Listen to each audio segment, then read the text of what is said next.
I'm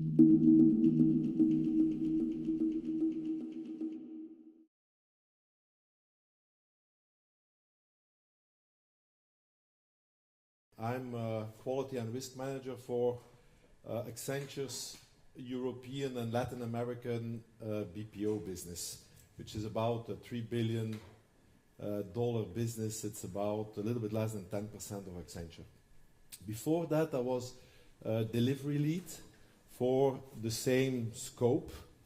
And in fact, I joined Accenture relatively late because in the early 2000s, I outsourced my finance function plus myself to Accenture. So before Accenture, I worked for Rhodia, which is a non-existing chemical company, okay, bought by Solvay a couple of years ago, and in fact almost bought by DSM. Also my relationship to DSM starts very early in my life.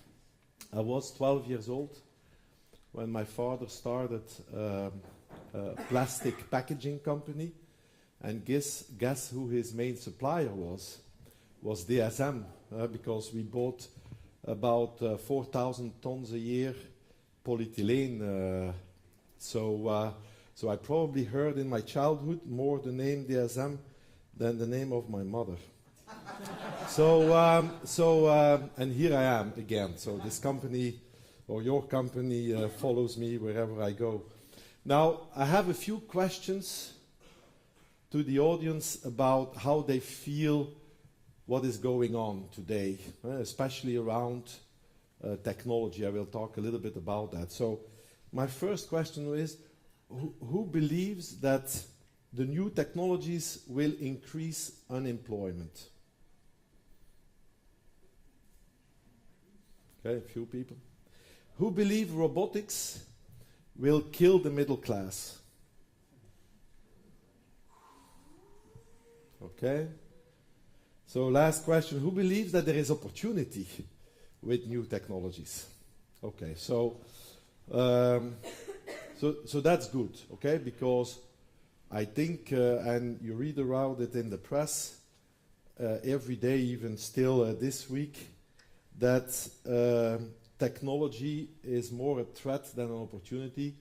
To be honest, I believe the opposite. And I developed for today a little formula, okay, because we develop technology for people, and I would say liquid workforce, as well physical liquid as mentally liquid, are people enabled by technology. Okay, so what is going on?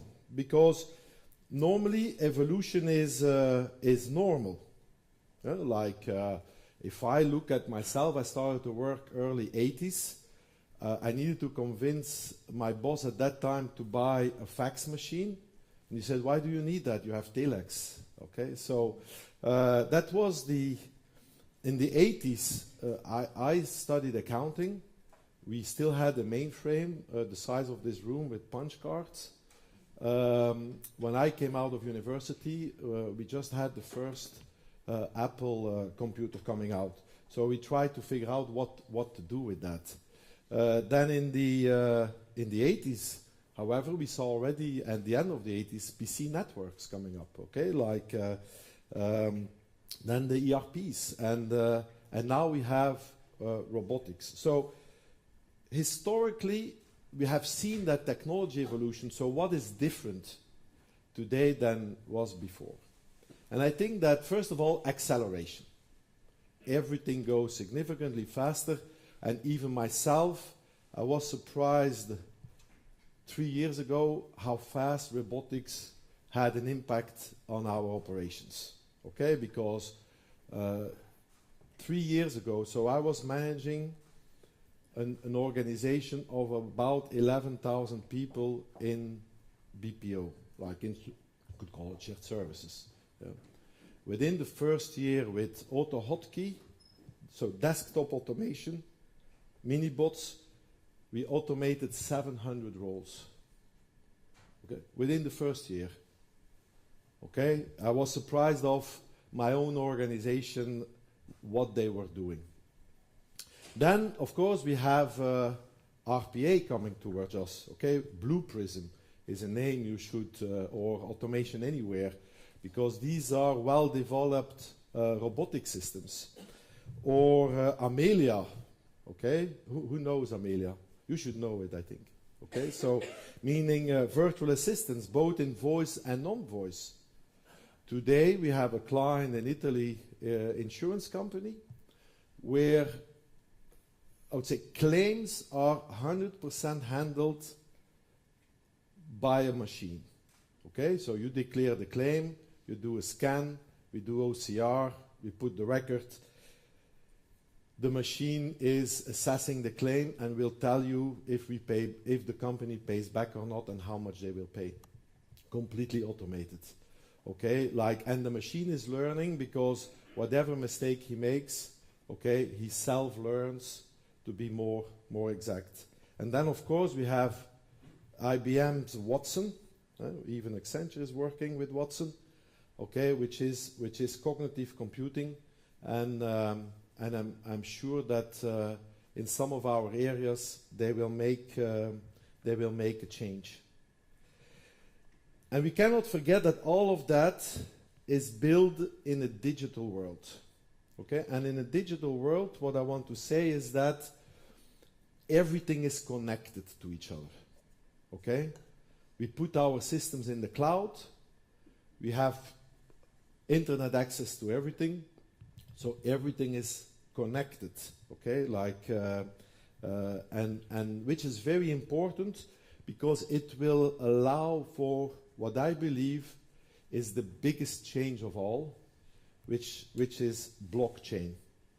Okay, I will not go into detail what blockchain is, but for me it is a technology that will simply kill all transactions, because the transaction will not be necessary anymore.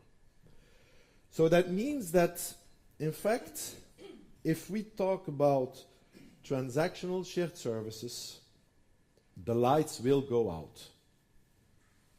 Okay, so for me, that's a very important statement, even within Accenture, to be honest, because transactions will disappear. Now we are still automating transactions, but transactions will disappear.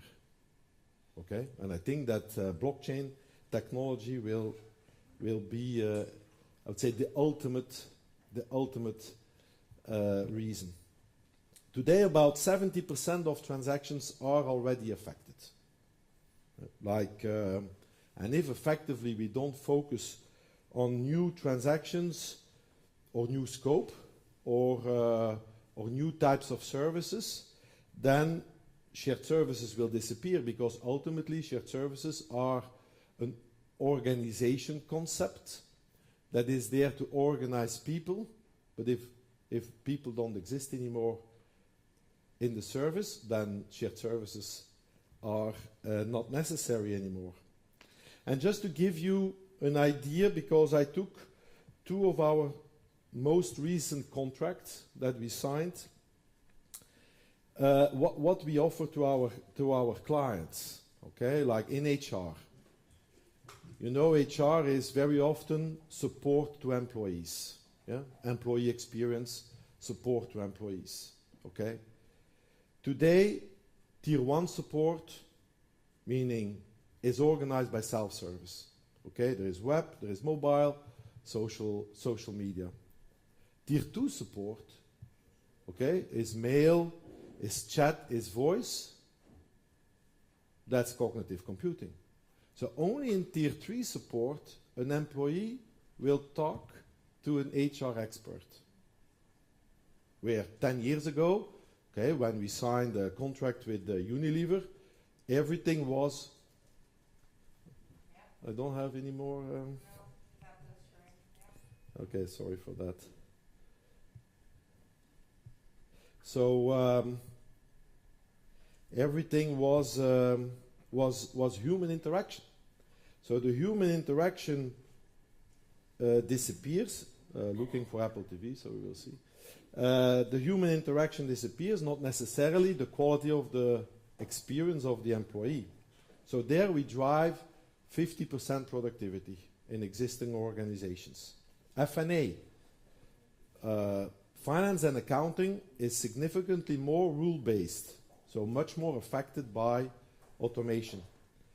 70-80% of transactions are affected. Okay, like we had the traditional, like consolidation, lean gives you 30%, which was what Accenture promised to Rodia 15 years ago. It's okay, like, okay, good. So two week signal. Now sometimes technology fails him. So, like, so historically was 30%. Then the whole OCR developed, automation develops another 30%. Okay, and then artificial intelligence will do the rest together with blockchain. Because to be honest, today we are running pilots on blockchain for banking. I think that will be the first industry to adopt this type of, I would say, coding. But once they will do their pilots successful, it will very, very quickly go to other industries. So you see that the impact is significant on our operations. So we need to move beyond the transaction. That's extremely important, okay? Beyond the, I would say, pure cost reduction, operational excellence, all these type of things that we did or that we are doing today or that we did in the past. And we need to move to new services, because I believe that the people we have, okay, and I talk about my own people and I talk about your people, the people that we have are capable of doing much more than just posting transactions, okay? We sit on a mountain of data, okay? Big data is everywhere. It's in social media, but it's also in whatever we do, okay? Finance sits on a big amount of data, okay? So analytics and extracting value out of data is, for me, a future. Okay, there is still a lot of opportunity in every enterprise. Okay, mining data and doing something with data will be extremely important. There is significantly more focus on experience. Okay, because if people don't post any more transactions, then they will start to talk to their neighbor. They will start to talk to people. So exchange and experience will be extremely important, okay? And then there is the element of digital services. Now, it's true that we have a lot of clients in the new economy, like Facebook, Google, LinkedIn, okay, like big companies today. But it's true that also in your industry, digital will become more and more important and will require a certain level of attention. So instead of F&A, you can start doing digital services, okay? Also find new scope. Traditional, I would say, shared services are around HR and finance. But there is so much more that our teams can do to support the enterprise, okay? There is supply chain, inventory management, transport management, warranty management. Today we have teams sitting both onshore and in India, supporting one of the biggest car manufacturers in Europe. They do warranty services, which was at the beginning pure transactional processing of warranty claims. What we do today is, on top of that, we build an analytical engine that examines all these warranty claims, that catalogs them, and that proposes projects to the client, to their engineers, which will they prioritize so that their car will be much faster, perfect. So how wonderful it is to help clients building perfect cars. So that's a type of service. Sales and marketing. Okay, today there is a lot of opportunity in digital sales. Okay, our teams can support digital marketing. Okay, one of the ambitions of Accenture in BPO is to become the biggest marketing agency in the world. Something that 5 years ago we would never have thought. Okay, also your people can do a lot in sales and marketing, or program management, product development. We have a client in the Netherlands that builds huge machines. Okay, they are very weak in making the inventory of whatever goes in the machine. Okay, and one of their problems is if one of the machines is broken, they don't know exactly what spare part should go in it. Okay, is it from the previous generation or this generation? So we help that client in making catalogs of their machines. Okay, and behind that we do spare part management. All types of services that you would not have thought doing 5 or 10 years ago. We also need to focus, moving beyond the transactions, all that. Okay. We also need to look beyond the function. Okay, it's not about F&A or sales and marketing. We need to look about the experience. Okay, and a good example is order to cash. Okay, where a client places an order fulfillment, stock management, invoicing, collections, and so on.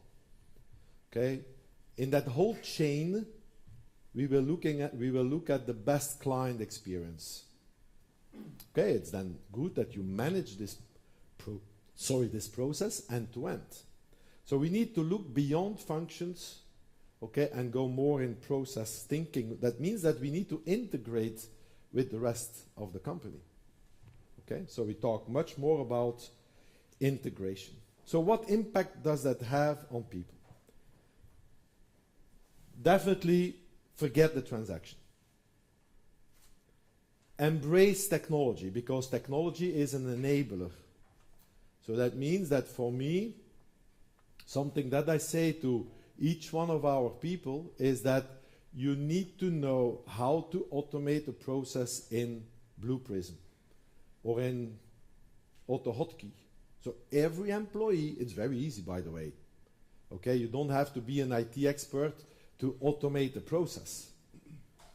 So you need to embrace new technologies. Okay? Also new behaviors, because all of that goes together with a more transparent organization, less hierarchical, much more collaborative, much more driven by developing new ideas. You cannot imagine how much I hear the word innovation in Accenture. Okay? Like new ideas, continuously developing new ideas. Very much customer-centric. Okay? Even the accountant in the firm needs to be customer-centric. Very much developing experience, positive experience with clients, with employees, with users if you are in an IT department. Okay, so very much focused on satisfaction. Need to be agile. Okay, I heard the word agile already a few times here today, and that could be an alternative word for liquid, meaning we need to be flexible. Okay, go where there is need, go where there is value. And change, okay, change management. And then of course data-driven, because companies more and more look to hard benefits, okay, business cases. And everything has a business case. Okay, so data-driven, business case-driven. Plus,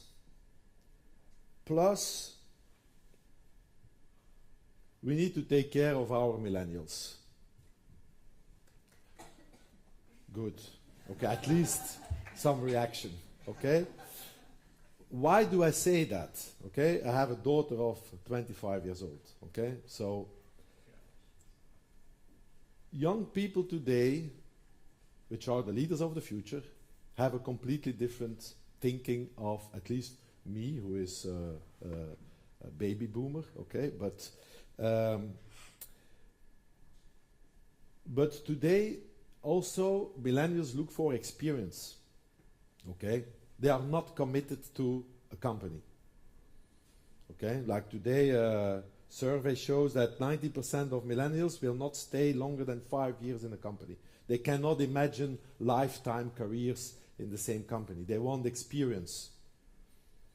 Okay? They want everything on the spot. Okay? Like, definitely my daughter wants everything on the spot. Like, but they prefer, 89% prefers to choose when and where to work. So it's not only liquid because we have to change, we have to adapt to, I would say, a new environment, but also we will have a workforce that will force us into it. Because if we don't go into it, they will become disinterested in what we do. Okay? And I think if I see you here, you're already trying hard to go in that direction. Okay? You are not sitting here all with a jacket and a tie. Okay. So, now 43% will be freelancers by 2020. Okay? Because one of the elements of liquid workforce is crowdsourcing. Yeah? Today I have a friend, she is a lawyer. She's in her 40s, so not necessarily millennial. She loves to travel. She travels all year and works when she needs money from where she is. Okay? And she can do exactly the same work if she sits in London, if she sits in Japan, if she sits in China or India. Okay, she can do exactly the same work. It's all digital, it's all on the internet. She wants a job, she goes to a sourcing platform and she picks the job she wants. Okay, so that's important because it's not just about us adapting to the new reality, but also having,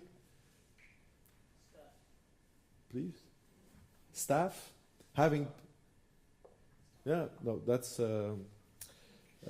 what you can learn to do. But we have people that will force us into it. So, now I will finish and then you can ask some questions, okay? And I hope you are not too shocked by what I say, but you can have a little debate about it. Don't hide. Very important, okay? Every day you read an article in the press about automation, about threat to employment, about any type of technology. Okay, so there was even an article this week. So Google's machines were beating one of the best players in the world. Is a Chinese game. I forgot the name, but the machine was beating. Yes, was beating one of the best players in the world. Okay, and the machine was not learned how to play the game. Okay, people just entered the rules, and the machine did self-learning. Okay, in such a way that he was able to beat the best player at the end. Okay, so that means that every day we see new things coming, we see new achievements.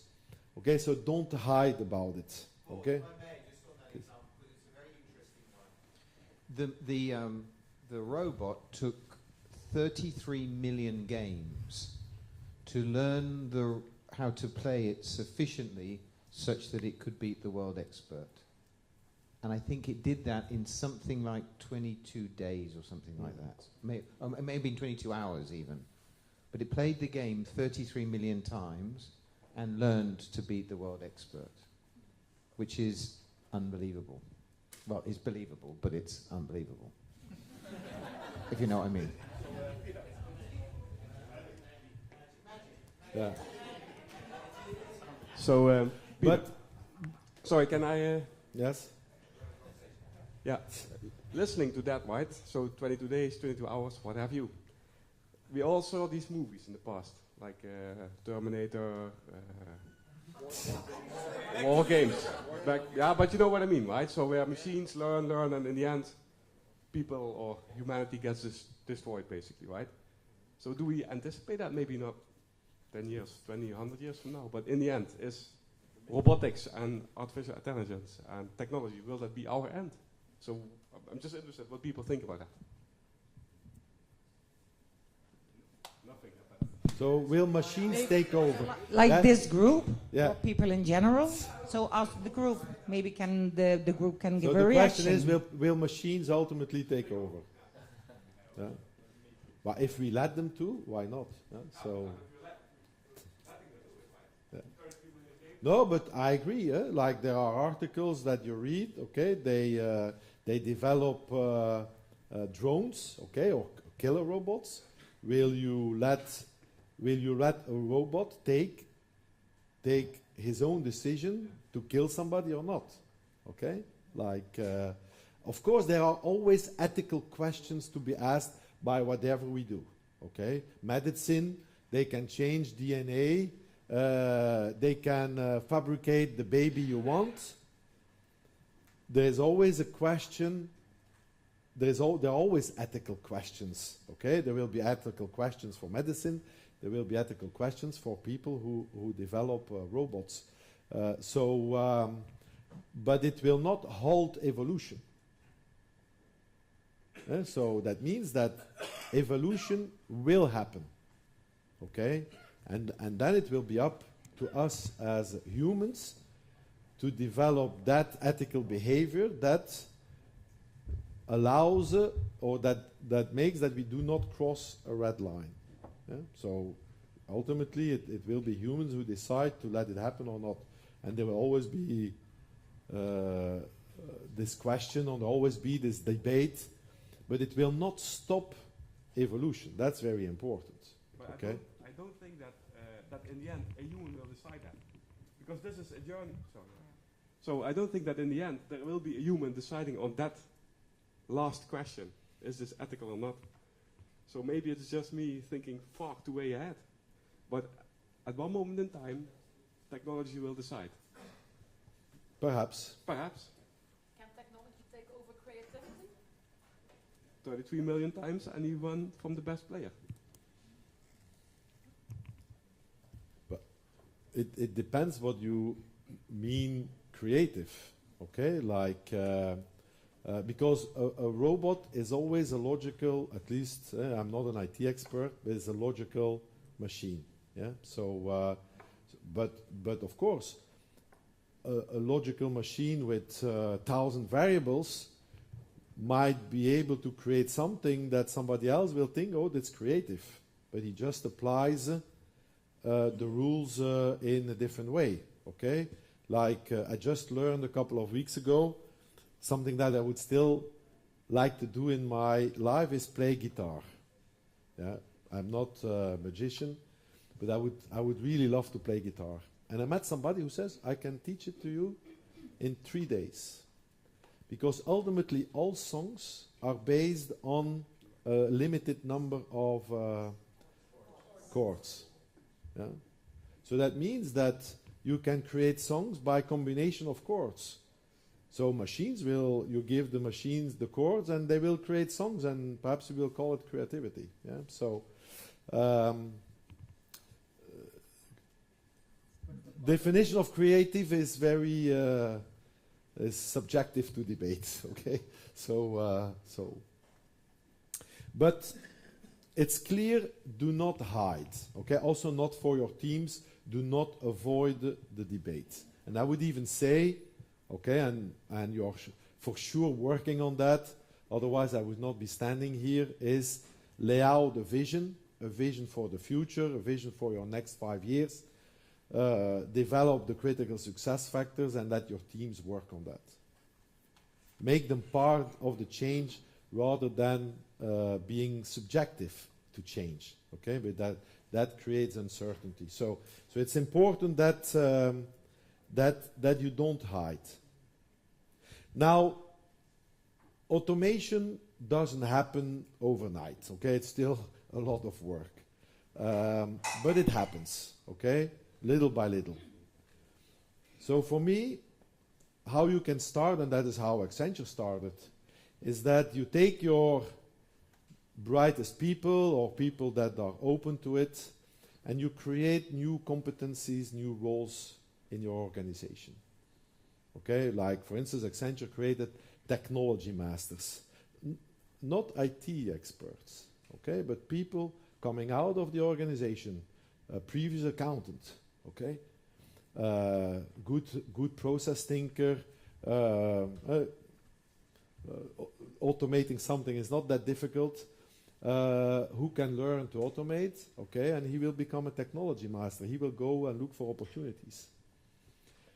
You can we created business advisors, okay, people that go and look for data that can help drive value, okay, and we have business advisors that do data mining in working capital improvements, that do data mining in looking for improvements in employee retention, and so on and so on.